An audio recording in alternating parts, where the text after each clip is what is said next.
This video may contain copyrighted material used for educational, transformative, or commentary purposes, constituting fair use under Section 107 of the U.S. Copyright Law. And it's also my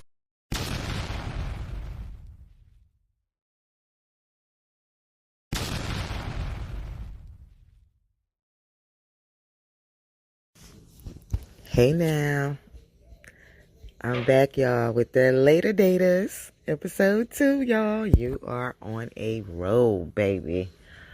Y'all, thank y'all so much for showing up to watch my videos, whether it's one person or 1,000 people. I really appreciate you. Now, let's get into the Later Daters, episode 2, y'all. Remember, Anise was on that date with George. Remember, so she went to the bathroom at the end. I probably didn't say that at the end of episode 1, right? So, of course, she's coming back out of the bathroom at the beginning of episode 2. As she's coming out of the bathroom, they show George sitting at the table and she's approaching. He has a pick, one of them plastic toothpick thingies, that's shaped funny like a bow and arrow thing that you can get in the crevices of your teeth. He is doing it real quick, like real fast, getting the stuff out of his teeth as she's walking right in front of him down there. And he hurries up and puts the thing down when he could have just went to the bathroom and did the same thing. I know she ain't going back out with him. He is a dusty red pillar. I'm so disappointed in you. Oh my God, he said. He said, I like watching you walk out. He said, I'm attracted to you. He said, it's a little ghetto.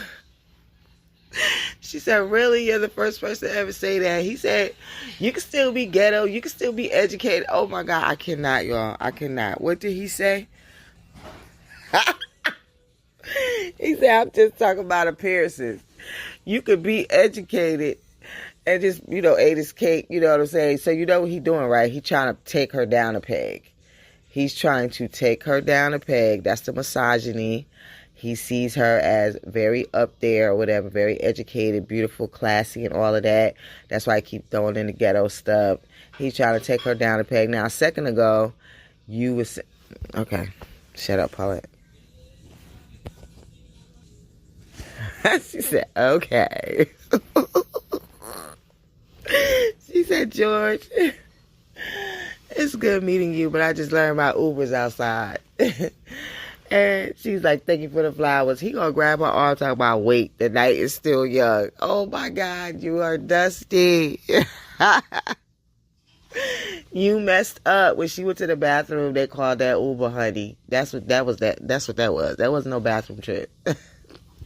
Well, no, she probably had to pee too, but they called that Uber. The producers probably called, let's get her away from him.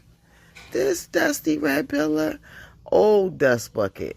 But hey, this is where the youngins get it from. It ain't like they pulled it out of their behinds.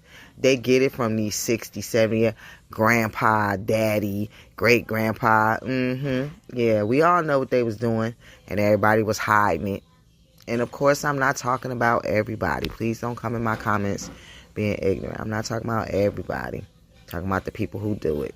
If it apply, then it's you. If it don't apply, let it fly. And if it's you, put your boots on and stomp in them. It is what it is. So she still grab her stuff and be like, nice till young, my ass, I'm out. He's like, okay, let me walk you to your car. He's like putting his hand on her waist. He's so inappropriate. And he walks her to the car. She's like over it. She said in the confessional, she was over it. But who wouldn't be? You are so ridiculous, sir. So Suzanne, 63, talks about what happened with her and Frank and how he was a great guy. He was definitely leaning in the right direction, the love coach Logan is saying, but he's just not the one or whatever. So that's still cool. Right now, it was good that she went out on a first date and he turned out to be a great guy, unlike Anise, her first date experience is terrible, which is going to make it a lot harder for her because she already was being judgmental on her other dates and she was trying not to be. And then this guy comes in doing everything that most women just don't want to hear. We don't want to hear stuff like that. Like, it's just ridiculous. And especially from some old ass ninja. Like, that's crazy. Go ahead, Suzanne. So the daughter says, I think we keep coming back to the fact that Frank has younger children. And she said, yes, but it's also the math.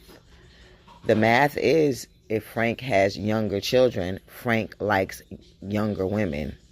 But I think she said it the opposite way around. Frank likes younger women. That's why he has younger children.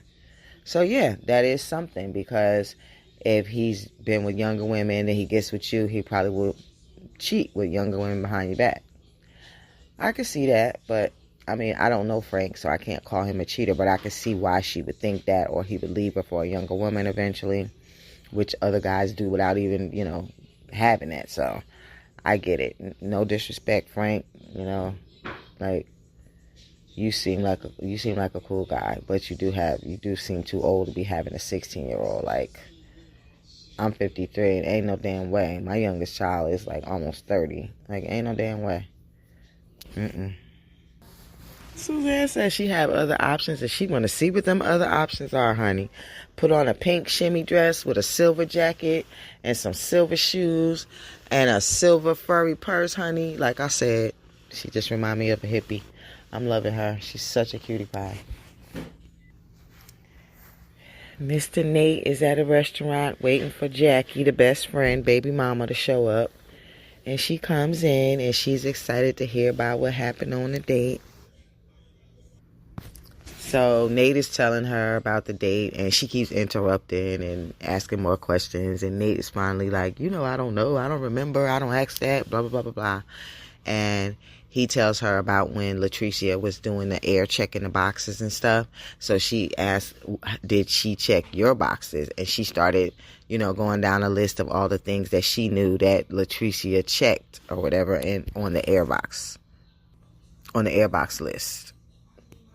So Nate starts telling Jackie about the part when he asked, do you pray, and how she went so crazy about it or whatever. She was so like melodramatic, and he was just like, oh God, here we go. So Nate sees it just like I see it. Like I was thinking the same thing, but I didn't want to be, I didn't want to be disrespectful, but because if he like it, I love it. But I mean, because that would be for him.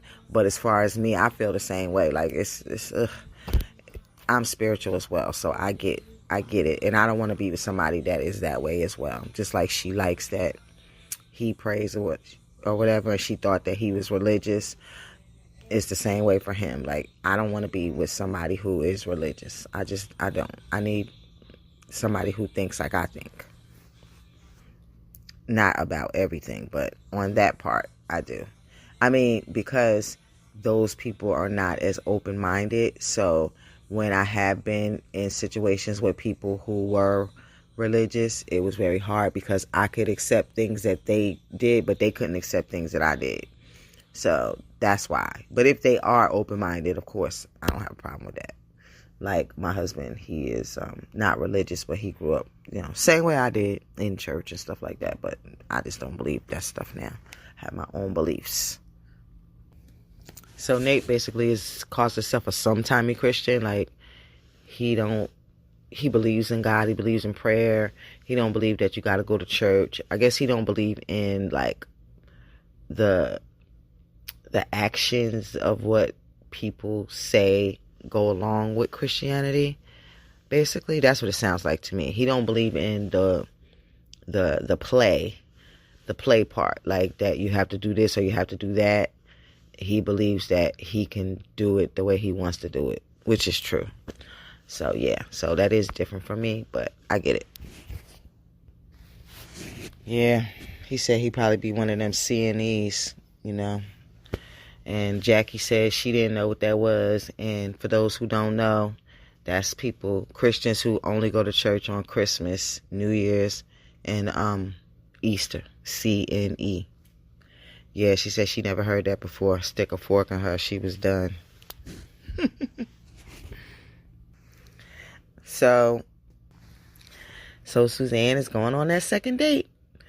Look like she going out with a guy named Avery. He got a little bit of gray on the side, but it's barely noticeable.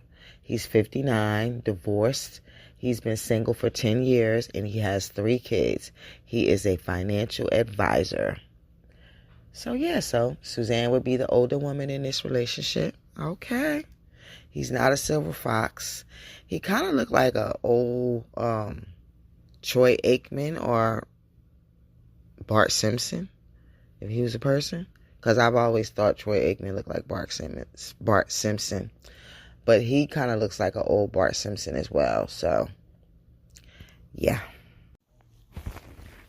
So we got Avery, 59, divorced, 10 years single. He has 3 kids, and he's a financial advisor. I don't know. Did I say that before? He's definitely not a silver fox. I think I remember saying that. So, um, Nate starts talking about how he's been out on dates with women and they don't tell him their real name until they actually go on a date, even though they have been talking the whole time. So he calling them liars. And so the producer said, "So you don't have a different name when you go out?" And he was like, "No." And then the producer showed that his real name is George. And they put it up right after he said it. George Nate Brown. Messy producers, but I love y'all. So yeah, y'all ignore the grandkids in the background. But the next new later dater is Pam. She's 70. She's been single for about 15 years. She was married twice. She's a cutie pie too. She has custody of her granddaughter Allison since I think she said 6 years old. She seems like she's a fun type of gal. Looked like she ran away with a musician when she was younger. Suzanne and Avery, they're still, having their little fun date, and her daughter is gonna come pick her up, and a niece and her daughter talk about the date, and the niece is telling her daughter all the stuff the red pill guy was saying, and the daughter is like, next, like, like he was just off the chain, y'all. Y'all actually gotta watch it because you know how YouTube is. So yeah, just watch it, y'all. Y'all, it's time for Nate to go out on another date. They show him getting ready. Next thing you know, they show a niece getting ready. So it look like they're about to set up Nate and the niece. Okay? And the niece have on some type of gold jumpsuit and it's form fitted and she looking all good. And her daughter was like, "You got a whole lot going on. You got ass, titties, man." Oh. But she looked good, y'all. Yes, y'all. Nate and the niece. And when Nate seen the niece, he said, "Oh my goodness." That's right, Nate, dog. Uh-oh. So they sat down, and Nate was giving her compliments and stuff. And Anise asked if he was in his 50s, and he was like, "Yeah, I'm 56." And she was like, "I'm older than you." And he was like, hit, hit, like he did that little nervous laugh, and he hurried up and picked up his glass and started drinking. I don't know. Nate feeling this older woman thing. So Anise asked him if he would be okay with dating an older woman. And he was like, "I never have dated an older woman before." That might not be Nate's thing now. So Nate explained to her about his injury because she says she walks 8 miles a day, 5 days a week. And, he explained that, from jumping out of planes, he has the injury with his back and his knees, and he has several surgeries. And how he's amazed that so many women in their 50s wanting to hike and kayak and things that he can't really do, and how he automatically decides in his mind that they can't be a match because he can't do those things. This is what Anise said. So you automatically decide this instead of just saying that this person can do this with other friends and still be with you. And he was like, "Yeah." And she was like, "Shoot, it's amazing that you're walking, right?" And he was like, "Yeah." See, this is why I like Anise. I love Anise. Oh, so remember the therapist, I mean, not the therapist, the coach told Anise to lead with her accomplishments. So she told Nate about her bachelor's, her master's, and her doctorate, and how she is Dr. Anise. Go, doctor, go, doctor, go, go, go, doctor. And, just to see the guy's reaction so she can know off the bat, if he can handle it or not. And Nate was cheering her on. So, I don't know if that's real or fake, but it seemed very genuine. We'll see. Well, Nate said that that's what he wanted. One of his preferences, he wanted somebody who was educated, as long as they don't mind him pulling out his phone and looking up them big words just in case. Nate is really cool. That's my boy, Nate, dog. I hope you find somebody, Nate. I don't know if Anise is the person for you, but I hope you find somebody, bro. Oh my God, y'all. I called Pam's granddaughter, Allison. Her name is Zoe. My bad. And Pam says she's been single since 2008, y'all. And it's 2024. Just keep that in mind. So Logan, the dating coach, feels like Pam is not good with the future. She's really good with the past. And she'll talk a little bit, but she still just goes back to the past. You guys, everybody probably knows somebody like that. So they set Pam up with Robert. He's 65, divorced 2 times, 16 years single, has 1 kid, and he's a sound mixer. But Robert said he is not gonna be like alone. He's not going into the future alone. If he have to, he'll date his dog. That's what he said, y'all. Oh wow, the young pictures of them. Wow, Robert looks like somebody from an 80s sitcom. Like, I don't know, like he played on Family Matters or something. Child, y'all gotta see. I hope I can find a picture. Did I tell y'all that Pam used to be a flight attendant? Not for commercial, but private airline. She worked for Warren Buffett's company. Y'all, this woman probably made some moolah, okay? Pam and Robert seem to be hitting it off. They doing a lot of fake laughing, it looks like. So I don't know if they're both just nervous. Pam seems a little bit faker than Robert. Robert seems a little bit more like he's just trying to be polite. I don't know. I don't know if Pam's just trying to be polite. I don't know, y'all. I can't really read it. So I thought it was so cute when Anise and Nate were talking about, Nate being a homebody, and she was saying how when she used to be on dating apps, she would swipe right past if she saw that they was a homebody. And Nate was like, shoot, if anybody was dating you that called themselves a homebody, they ain't gonna let you go out by yourself. Like, where you wanna go, baby? Oh, I'm right there with you. And he ain't lying. He is not lying. So whatever man let you go out by yourself all the time, that's on him. So dating coach Logan, she called Nate at the end of the day or whatever, or in the middle of the day, I don't know. And asked him how the date was going, and he said it was really good, and he liked Denise. She was inquisitive and stuff like that, and how he had never tried dating an older woman. He never even thought about it until Denise brought it up, and Denise was like, as long as they in their 50s, I'm down. So she's saying that ain't too young for her. So Nate basically said that he's not sure if that's something he would pursue long term because of her age. So yeah, so there it is. So Logan, the dating coach, called Anise, and Anise, said a whole bunch of good things, the same things as him, but basically her issue is the homebody thing. So Logan asked her if he called in a month or two, would she go out? And she was like, well, I'm not going to put my life on hold. I could have met somebody by then, so I really can't answer that. Yeah. So Robert and Pam, they're kikiing on their date. They're having a good time. Robert is kind of like straight to the point. He's like, what the hell will work for you in a relationship? And Pam is still like saying little jokey type stuff. But she talked about how her first husband, unalived with a cigarette, fell asleep with it in bed and burned the house down, unalived himself in the process. And then the second husband, she said he was unalived too. And she asked Robert, did he still want to date her? So yeah, I don't know. I don't know if she likes him or not. So when Robert talks to the producers, he talks about how he asked her a whole bunch of questions, but she didn't ask him any questions. Yeah, she's very jokey. She kind of dances around questions and she answers them in a joking manner without really answering them, but still answering them. I don't know. He might be a little frustrated with that. Woo!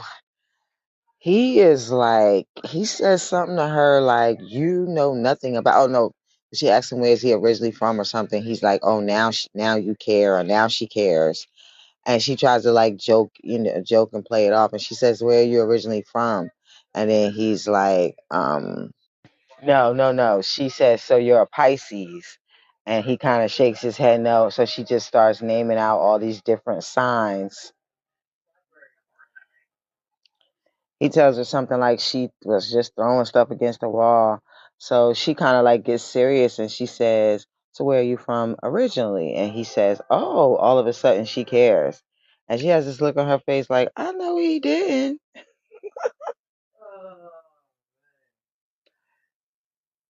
So she tries to be jokey and she says, don't get me started, like you said. And he was like, oh, you already started. You on a roll. Blah, blah, blah, blah, blah. Like, and he says, you know nothing about me. Like, he kind of got like an attitude about it. Oh, Robert.